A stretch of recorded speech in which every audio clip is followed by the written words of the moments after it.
ചോദിക്കുകയാണെങ്കിൽ എല്ലാവർക്കും എന്താ പറയാ, ഭയങ്കര വലിയൊരു എക്സ്പീരിയൻസ് ആയിരുന്നു ലൈഫിൽ കിട്ടിയ. ഇതുവരെ എൻ്റെ ലൈഫിൽ ഞാൻ ഒരുപാട് സർവൈവ് ചെയ്ത് മുന്നോട്ട് വന്ന് ഇവിടെ എത്തിയ ഒരാളാണ്. പക്ഷെ അതിനേക്കാൾ ഉപരി ഒരു വലിയൊരു സർവൈവലായിരുന്നു ഈ ഒരു 27 ദിവസം ഞാൻ അതിനകത്ത് നടത്തി പുറത്തേക്ക് വന്നിരിക്കുന്നത്. എന്നെ സംബന്ധിച്ച് എനിക്ക് ലൈഫിൽ മുന്നോട്ടിനി എനിക്ക് തോന്നുന്നു കുറച്ചുകൂടെ വലിയ വലിയ ഓപ്പർച്യൂണിറ്റീസ് ഇനി കിട്ടുമെന്നും എവിടെയെങ്കിലുമൊക്കെ എത്താൻ പറ്റുമെന്നുമാണ് എനിക്കിപ്പോൾ തോന്നുന്നത്. ആ 30 ദിവസത്തിൽ നിന്ന് എനിക്ക് കിട്ടിയ എക്സ്പീരിയൻസിൽ നിന്നും. പിന്നെ വേറൊന്നുമില്ല, രസമായിരുന്നു. നിങ്ങളൊക്കെ കണ്ടല്ലോ അവിടെ നടന്ന് എന്തൊക്കെയാണെന്നൊക്കെ. എന്നെക്കാൾ നല്ലതായിട്ട് എനിക്ക് തോന്നുന്നു നിങ്ങളായിരിക്കും കണ്ടത്. എനിക്കൊക്കെ കാണുമ്പോൾ കുറച്ച് മാത്രമേ എൻ്റെ മുന്നിലേക്ക് എത്താറുള്ളൂ. പക്ഷെ നിങ്ങൾക്ക് ഫുള്ളായിട്ട് എല്ലാം അവിടെ നടന്നത് കണ്ടു കാണും. അങ്ങനെ നോക്കുമ്പോൾ വലിയൊരു എക്സ്പീരിയൻസ് ആയിരുന്നു. ഇനി കുറേ കുട്ടികളായിരുന്നല്ലോ ഈ പ്രാവശ്യം, കുറേ ഇമ്മച്വറായ കുറേ കുട്ടികളായിട്ട് അകത്തുള്ളതെന്നാണ് എനിക്ക് ഫീൽ ചെയ്തത്. കാരണം അവരുടെ ഒരു പ്ലേ ഗെയിംസ് ഒക്കെ ശരിക്കും പറഞ്ഞാൽ നമുക്ക് ഒട്ടും ഇങ്ങോട്ട് പറ്റാത്തൊരവസ്ഥയിലേക്കൊക്കെ എത്തിക്കഴിഞ്ഞു എന്നാണ് ഞാൻ വിശ്വസിക്കുന്നത്. അപ്പം സ്വരം നന്നായിരിക്കുമ്പോൾ പാട്ട് നിർത്തുക എന്ന് പറയുന്ന കണക്ക് ഞാൻ വന്നത് നല്ല സമയത്ത് തന്നെ ഇറങ്ങിയെന്ന് എനിക്ക് തോന്നുന്നു. ഞാൻ കയറിയപ്പം ഒരുപാട് പ്രേക്ഷകരുടെയൊക്കെ ഒരുപാട് സ്നേഹം കൊണ്ടാണ് അകത്തേക്ക് കയറിയത്.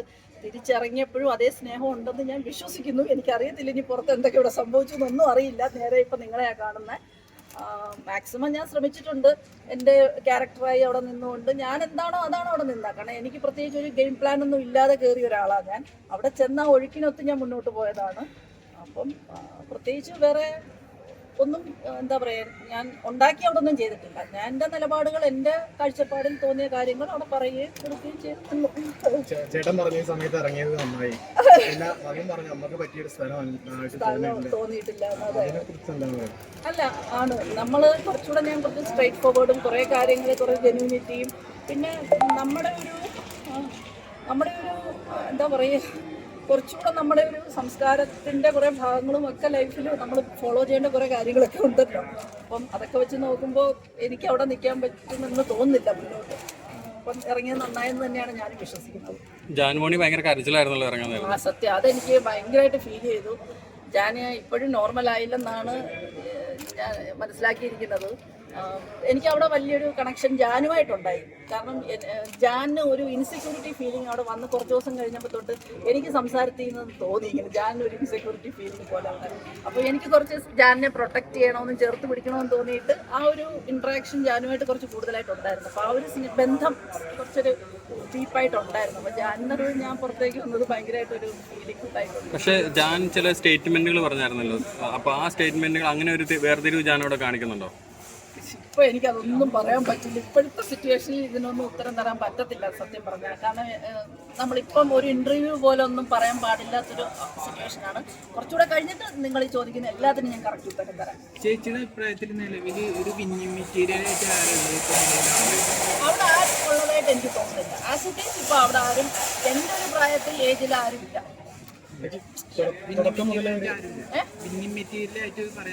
ആരുമില്ല. ഇനി പോകെ എനിക്ക് തോന്നുന്നു നമുക്ക് കുറച്ചുകൂടെ അറിയാൻ പറ്റുള്ളൂ. ഇപ്പം ആസ് ഇറ്റ് ഈസ് എനിക്ക് ആരെയും പറയാൻ എന്നെ സംബന്ധിച്ച് എനിക്ക് പറ്റുന്നില്ല.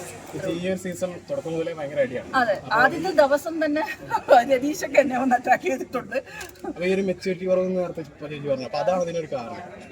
അറിയില്ല, ഓരോരുത്തർക്കും ഓരോ ഗെയിം പ്ലാനുമായിട്ടൊക്കെ വന്നതല്ലേ. അപ്പൊ അതിൻ്റെതായ ഇതായിരിക്കാം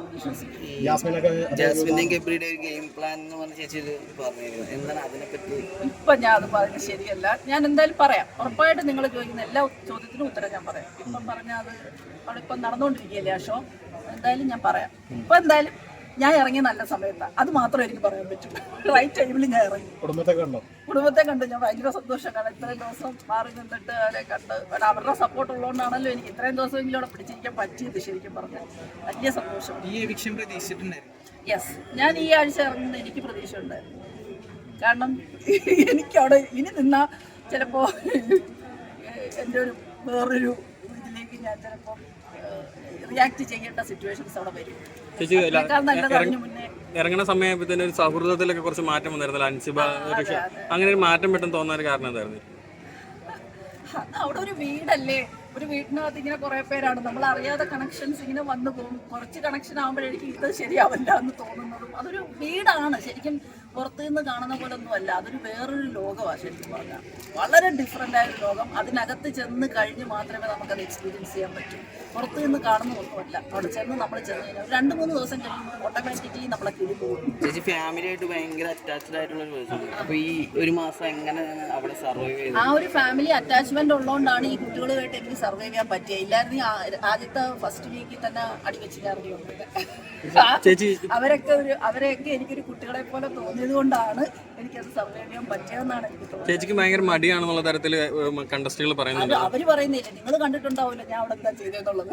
അവിടെ ഉള്ളവർക്ക് എന്തും പറയാം, പക്ഷെ പുറത്ത് കണ്ടവർക്കറിയാമല്ലോ ഞാൻ എന്താ അവിടെ ചെയ്തിരുന്നത് എന്താണ്. ചേച്ചിന് ശ്രീരേഖയാണല്ലോ കൂടുതൽ ഭയങ്കരമായിട്ട് കുറ്റപ്പെടുത്തുന്ന രീതിയിൽ സംസാരിച്ചത്. അപ്പോൾ അവരോട് അവരുടെ ഗെയിം പ്ലാനിങ്ങളെ കുറിച്ച് എന്താ പറയാനുള്ളത്? അതൊന്നും എനിക്കറിയില്ല. അതൊക്കെ അവരുടെ ഗെയിം പ്ലാൻ, ഞാൻ പറയാൻ ആളല്ല. എന്നാലും ശ്രീരേഖയായിട്ടുള്ള ആദ്യം സൗഹൃദം ഉണ്ടായത് അവരായിട്ടാണല്ലോ. ആദ്യം സൗഹൃദം ഉണ്ടായി, ഇപ്പോഴും കുഴപ്പമൊന്നുമില്ല. സൗഹൃദമൊക്കെ അങ്ങനെ, ഇതൊക്കെ ഒരു പാർട്ട് ഓഫ് ദ ഗെയിം, അത്രേ ഉള്ളൂ. ഓക്കെ, റോക്കി ചെയ്തത് ഒരു തെറ്റ് തന്നെയല്ലേ? അത് സംഭവിക്കാൻ പാടില്ലാത്തൊരു ഷോയിൽ ഒരിക്കലും സംഭവിക്കാൻ പാടില്ലാത്തൊരു കാര്യമാണ് സംഭവിച്ചത്. റോക്കി പറയുന്ന പോയിന്റ്സ് ഒക്കെ ചിലതൊക്കെ കറക്റ്റ് ആയിരുന്നു, പക്ഷെ സംഭവിക്കാൻ പാടില്ലാത്ത റോക്കിയുടെ ഭാഗത്ത് സംഭവിച്ചു. അതിനെ നമുക്ക് സപ്പോർട്ട് ചെയ്യാൻ പറ്റില്ല. എന്തായാലും ആയിരുന്നു, ഉറപ്പായിരുന്നു. അതിൽ സംശയമൊന്നുമില്ല.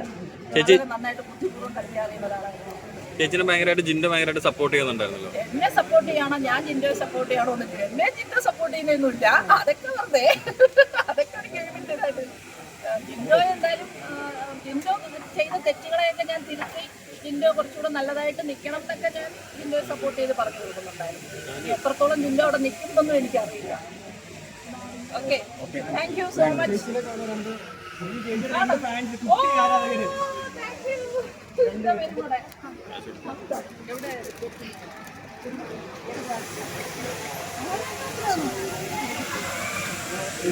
കാണാറുണ്ടോ? ആന്റിക്ക് എന്ത് തോന്നുന്നു? എന്തായിരുന്നു ഇഷ്ടം? കാരണം എന്താ?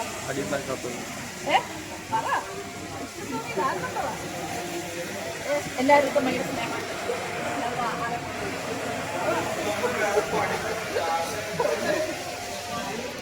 നല്ല കുട്ടിയായിട്ട് പഠിക്കും. ഫോട്ടോ എടുക്കാൻ